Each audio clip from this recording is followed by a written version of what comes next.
اور جوہر تو میرا بیان تھا. بیان کے بعد ایک شخص آیا، منکر حدیث تھا، حدیث کو حجت نہیں مانتا تھا.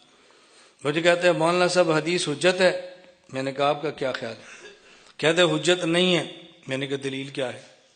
ہمیں کیا ضرورت ہے کتابیں ساتھ رکھ کے پھریں؟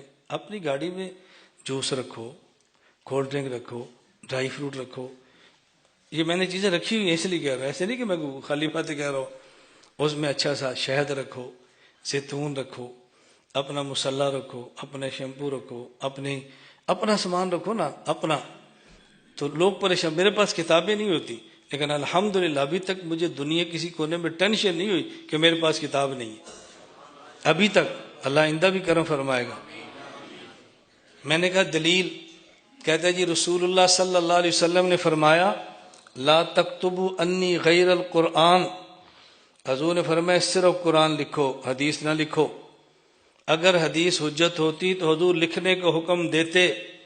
میں نے کہا یہ جو آپ نے دلیل دی ہے لا تکتبوا انی غیر القرآن کہ حضور پاک نے حدیث لکھنے سے منع کیا، یہ کس صورت کی آیت ہے؟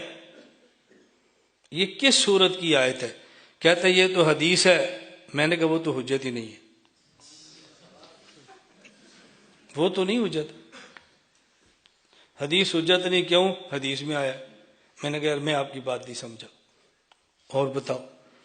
دیکھو کتنا آسان ہے گفتگو کرنا. یقین فرمائیں آپ تھوڑا سا وقت نکال لیں نا، تھوڑا سا ٹینشنیں ہماری ختم ہو جائے.